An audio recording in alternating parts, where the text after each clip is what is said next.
la kuma bɛɛ an b'u ka jɔnya kɔnɔna la jɔnya la kosɛbɛ siga foyi et t'a puis la a kɛra cɛ yɛrɛ de ye an na i bɛ golo finman dɔw yɛrɛ ye awɔ ko an dakan de ye nin ye quoi kosɛbɛ tubabu kɛlɛli man nɔgɔ an tɛ se ka bɔ tubabu bolo dɔw yɛrɛ tɛ dɛ n bɛ tubabu kɛlɛli gɛlɛya t'a fila n'i ye ko kɛ tubabu la a tɛ ɲinɛ a yɛrɛ kɔ a b'a sɛbɛn k'a bila den min na a b'a sen da n'o la mɔden b'a sen da o la mais an bɛ ɲinɛ an yɛrɛ kɔ quoi mais a dan tɛ ka ɲinɛ i yɛrɛ kɔ ka taa walima i kɛlɛbaga yɛrɛ don i ka sariya la donc e bɛ kɛ i jugu sago de ye kosɛbɛ o tiɲɛ de hali salon na Chine premier national mɔgɔ min ye bɛɛ da Mali la a tigi bɛ France mais olu tɛ cɛnniba ye mais n'olu nana sisan dun n'u nana ka na fanga ɲini olu tɛ yɔrɔ wɛrɛ ye o n ye kalan kɛ français de la a sera nin yɔrɔ in de la donc a banna olu bɛ France de ye jɔnmuna ninnu ma kalan kɛ français bɛɛ kalan kɛ français i bɛ ka ninnu i bɛ kɛ kalan kɛ français mais n'a ma fɔ mɔgɔ ye ko Macron delila ka na kalan dɔ kɛ Nigeria est ce que mɔgɔ caman b'o dɔn ayi ne yɛrɛ t'o kalama Nigeria kelen Macron y'a ka formation fan dɔ kɛ Nigeria mais e b'a y'a ka ko la ayi i t'a ye ka kuma angilɛ la ko ale bɛ Nigeria fo kosɛbɛ foyi mais i bi anw de gulonnen ye tubabulala quoi wallahi siga foyi t'a la surtout France parce que bon n bɛ yɔrɔnin dɔ kɔrɔ fɔ yɛrɛ hali an b'a fɔ tubabu o ye kuma fɔcogo ye an ka ɲɔgɔn faamuya n'o tɛ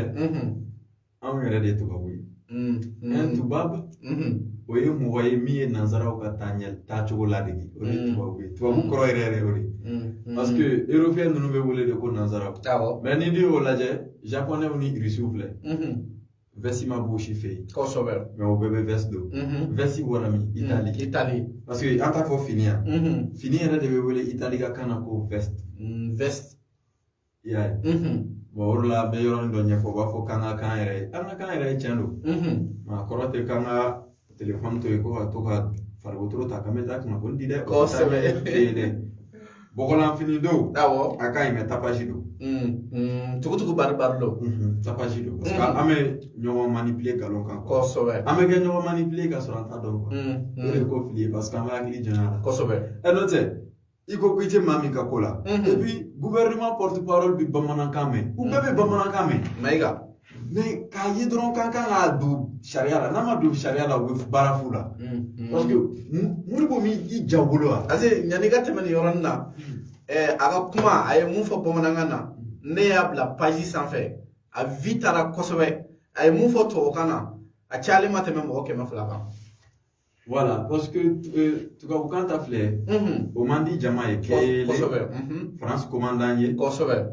ne yɛrɛ dabali bɛ ban quoi e b'a fɔ kan min na jamanaden fanba b'o kan de mɛn kosɛbɛ i dɛmɛ ka di o de kan ka taa walikan fɔ i y'a ye et puis a ma kɛ kan ye k'i bɛ min fɔ k'a ka di ye dɛ kosɛbɛ i b'a fɔ parce que jagoyalen don i yɛrɛ ka sariya kosɛbɛ ko malidenw ye kalan de n'an bɛ kalan de k'a la ala de n'a nana an ka kan na quoi misali fitinin lajɛ 9e 7e na chimie u bɛ taa ɲagamili kalan denmisɛnninw kun ka ɲagami mélange ko ɲagami ye fɛn fila walima fɛn caman faralen ɲɔgɔn kan donc fɛn minnu farala ɲɔgɔn kan n'u bɛ ye ka bɔ ɲɔgɔn ka dɔn ka bɔ ɲɔgɔn na o bɛ wele ko homogène n'u tɛ dɔn ka bɔ ɲɔgɔn na o ye hétérogène kosɛbɛ ni gɛlɛya bɛ yen gɛlɛya tɛ yen a bɛ se ka fɔ malikan bɛɛ lajɛlen na a bɛ se ka fɔ mais min mɛnbaga ka ca n'o ye bamanankan ye n'a fɔra o la mɔgɔ baden b'a faamu donc a bɛ sɔrɔ ka yɛlɛma kan tɔ ninnu na kosɛbɛ ne hakili la kɛlɛ tɛ o yɔrɔ ninnu kɛlɛ kuma tɛ yen voilà donc jamanadenw kan k'u yɛrɛ don faransi nɔ la de n'u y'a daminɛ ni armée ye o ka ɲi o ka ɲi o ɲɛna mais an b'a la ka taa dɛ mɔgɔw fɛ ko hali rébellion kɛlɛ tɛ ban fo ka dugukolo meleke terrorisme tɛ ban a b'aw labɛn a nɔfɛ de ka taa ni terroriste y'a ye don o don k'a bɛ k'aw bolo jigin u bɛ wuli kosɛbɛ donc a kɔni b'aw jija de ka taa dɔrɔn voilà donc min ye France ka départ ye an ti tanba ta o kan o y'o lettre min bɔ o ɲɛna Aziz yanni an ka bɔ France ka départ kɔnɔna la ni France taara est ce que gɛlɛya b'a kɔfɛ yan bon a bɛ i n'a fɔ cɛkɔrɔba min taara dugu la n'a y'a ka denbaya sira kɔngɔ la a bɔra dugu la fana denbaya sira kɔngɔ la o kɔrɔ ye ko nafa tɛ cɛkɔrɔba de la k'a sɔrɔ France tun tɛ yan fagali bɛ ka kɛ kosɛbɛ faransi nana fagali bɛ ka kɛ kosɛbɛ dɔ farala kan donc o kɔrɔ ye nafa tɛ France la o tɛ voilà an kan bɛ k'o mankan mɛn ko n'u bɔra Mali la k'u bɛ taa Niger o fana tɛna kɛ adama degun ye mais Niger président gɛnko kuma min kun fɔra nin y'o se dɔ de ye parce que Niger jamanadenw mana na fɔ sisan ko France tɛ don olu fɛ yen président k'a fɔ k'u bɛ don même mun wɛrɛ bɛ yen jamanadenw bɛ wuli k'i gɛn de ale bɛ taa ka bɔ yen et puis ko k'o yɔrɔ tɛna janya mena kala dɔrɔn ta bɔra ta o bɛɛ y'u kungo de ye kosɛbɛ n kɔni b'a dɔn jamana ti jɔ popapo kan kosɛbɛ Assimi b'u jɔ u jɔyɔrɔ la u k'u jɔ u jɔyɔrɔ la et puis fɛn dɔ bɛ yen u bɛ k'o don Assimi ninnu kunna u k'a dabila awɔ o ye jumɛn ye Irisiw bɛ yan dɛ Irisiw ka satellite ka ɲi a bɛ tan n bɛ min f'i ye awɔ waliko ti laban mais cogo di e bɛ fɛ ka kɛ jamana ye i b'i sigi k'i ka jamana kunnafoni to maa wɛrɛ bolo kosɛbɛ u nana ni kuma sugu bɛɛ lajɛlen ye walasa k'o ko in kɛ cɛfarinya ko ye o de la artiste dɔ bɛ yan ko mɔgɔ caman b'a dɔn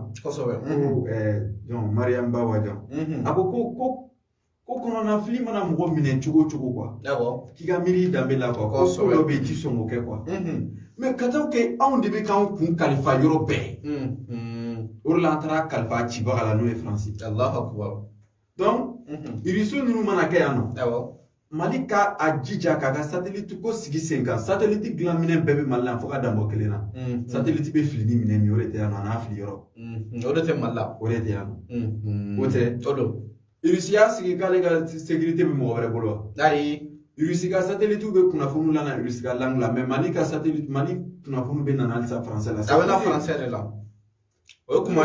kuma sulu yɛrɛ de mais Afrique bɛ fɛ an bɛ fɛ ka mun de kɛ an bɛ taa min o tɛ mɔ ye an bɛ ɲɔgɔn nɛgɛ dɔrɔn de n'a fɔra k'anw bɛ girin drone minnu nɔfɛ tubabuw bɛ k'o dilan ba joli a bahirikaw kosɛbɛ a dilan minɛnw bɛna bɔ farafinna yan nɔ ka taa kɛ k'o dilan farafinw bɛ tila k'o san o ye kabako ye farafinw tɛ yen walahi an tɛ an ɲɛ b'an yɛrɛ la farikolotigɛla mais hakiliw tɛ yen hakiliw voyagelen don o de la quoi i b'a ye n'i mɛnna waliko la i yɛrɛ ko funteni b'i faga quoi kosɛbɛ bon ni dun ye jamana marali fana ka adamaden ko ye i b'i kɛ to ka jeli ye o tiɲɛ ni m'i ka waati bɛɛ kɛ ka to ka kule dɔ la i b'i ka waati bɛɛ kɛ ka to ka dɔ la gosi kosɛbɛ ne dun ɲɛ bɛ ninnu na cogoya min na sariya ko de ninnu bi sariya min kan nin sirako de don voilà kosɛbɛ donc u ye décret ta ka militaire bɔ yen cogo min na journal min ka nɔgɔn n'a bɛɛ u ka décret ta ka na journal ye bamanankan wa a journaliste bɛ yen parce que a dɔw bɛ to e ka kɛ e ka plateau yɛrɛ sanfɛ awɔ kosɛbɛ donc u ka langue ta u k'o ta sɛbɛ la n'o kɛra donc français armée taara kuma t'o la cogo min na o langue fana taara kuma bɛ na ban o la donc n'an tila nin na an bɛna leçon dɔw fana ɲɛfɔ tuguni jama b'a ye quoi n'Ala sɔnna inchallah ok sisan an bɛ taa ɲɛfɛ Union africaine ale ka sommet kɛra an bɛ fɛ k'a dɔn mun de bɔra sommet in kɔnɔna la ni Europe ye min kɛ bon o ɲɔgɔnye ninnu bɛ ko farafinna jamana ninnu ni tubabula ninnu ni ɲɔgɔn cɛ surtout France de mais u bɛ ko dɔ don mɔgɔw kunna quoi ko défendre son intérêt wa mun tubabuw de b'u ka intérêt défendre farafin intérêt b'anw na intérêt foyi t'an na an bɛna jumɛn de défendre foyi u b'u n'u sigi partenariat gagnant a tora tan a bɔra tan o de la quoi n'an bɛ baara kan ka kana manamana ko baden de bɛ a bɛɛ bɛ dabila an kɛlen don ka ko dɔ kɛ sɛbɛko ye diɲɛ t'olu jate yɛrɛ olu jatelen yɛrɛ tɛ kosɛbɛ mais jama fanba t'a dɔn parce que ni a ka kunnafoni sɔrɔta ka dɔgɔ aw ka hakili bonyani bɛ dɔgɔya quoi o ye tiɲɛ den de don donc u taara sommet ko f'u ko jamana damadamani bɛ yen baara ma siɲɛ dɔ la n ko barikana o kɔrɔ ye ko cɛncɛn kudo donc n'u bɛ taa aw ka yɔrɔ la komi u bɛ anw y'anw kalan u b'anw dɔn dɔɔnin u bɛ y'aw ka kumaden dɔw ta k'o da olu ka fɛnw na u nana ni sɛrɛbali ye u yɛrɛ ka kumaden u bɛ waranin dɔ tɔgɔ fɔ waranikala u nana ni barikani ka bɔ yen ka na ni takuba ye n'o bɛ bɛn bamuru ma o tɛ o don voilà donc u yɛrɛ ka ko labɛnnenw don bon n'o tɛ i b'a dɔn kɛ mɔgɔw bɛ fɛn minnu ta ko question d'actualité ne ti tanba ta olu kan a bɛ i n'a fɔ ni yiri turulen don quoi yiri feere quoi maa min bɛ to k'i ta kɛ yiri feere ɲɛfɔli ye tuma bɛɛ e bɛ to ka feere ko kuma fɔ mais feere bɔli tɛ jɔ e yɛrɛ tɛna fɔli dabila kosɛbɛ donc olu tɛ se ka kɛ ko source ye quoi maintenant u ka tagali a mɛnna an tun b'a fɔ n ko faransi taali ti mankan ci ye foyi tɛ n ko dusu kasi yira kɔni don an t'aw fɛ a bɛ taa n ko mais n ko kuma in laban n ko kaduru don dɛ kosɛbɛ o fɔra an tun y'o kumaw fɔ yan ka caya mɔgɔw y'a miiri cogo sugu bɛɛ lajɛlen na mais bɛɛ n'i ka ko ye cogo de tun don kosɛbɛ n m'a fɛ n ko transition mɔgɔ dɔw de ye faransi wele yan u ma lɛtiri bila ne yan u ma taa f'u ko Francis Macron ko ko olu ka kɛlɛkɛcɛw ka lakana kama olu ka minɛnw cɛli bɛ se ka daminɛ kalo 4 ka taa fɔ kalo 6 kosɛbɛ o fara ten o tɛ olu bɛ ko fɔ waati min na u ye ɲɔgɔn ye kɛ tubabula yen nɔ n'o ye some ye Ghana président b'i jɔ k'olu bɛ se ka min kɔni yira Mali la k'o ye kalo 12 ye kosɛbɛ a y'aw fɔ a ka interview dɔ kɔnɔna la n'a Ado Akufo n'i ko ko ka kuma o la sisan i b'a ye ni Faransi ta bɛ kalo 6 ta n'olu ye kalo 12 di Mali ma donc o kɔrɔ ye Faransi bɛ Mali kalo 12 kalo 6 kɛ Mali kɔnɔ fɔlɔ o tɛ o don kalo 6 tɔ kelen dɔ o y'a sɔrɔ a bɔra bon an bɛ to ka sira kan politiciens bɛ na tuguni a bɛ ɲagami Faransi bɛ na parce que k'a to tan a ti marché ni Assimi kɛ Mali président ye mɔgɔw ɲɛ bɛ min na tantɔ nin tɛ dɛ fɛn bɛ u ka jugu ni nin a fɔ mun na France militaire gɛnni na ni ti Mali siɲɛ fɔlɔ ye k'o kɛ o kosɛbɛ Modibo m'a kɛ a kɛra 1961 ko Modibo ko k'ale bɛ u gɛn ko faso in den dɔw bɛ na ko kana sigi k'u wele ne b'a la mɔgɔw b'o ko kumaw ta k'o kɛ n ko i b'a dɔn an bɛ to ka kumasulu kumaw fɔ an yɛrɛ ɲɛnama quoi mɔgɔ minnu ye Faransi wele mɔgɔw t'u dɔn u dɔnnen don wa u bɛ balo la fɛnɛ kelen n'olu o dɔn o kɔrɔ olu de faso den jugu ye ɲininkali tɔ min bɛ yen n'olu kɛra faso den jugu ye jɔn n'olu former faso yɛrɛ de m'olu kalan faso de y'u former donc faso a yɛrɛ cibaga kalan quoi kosɛbɛ ɲɛ t'a la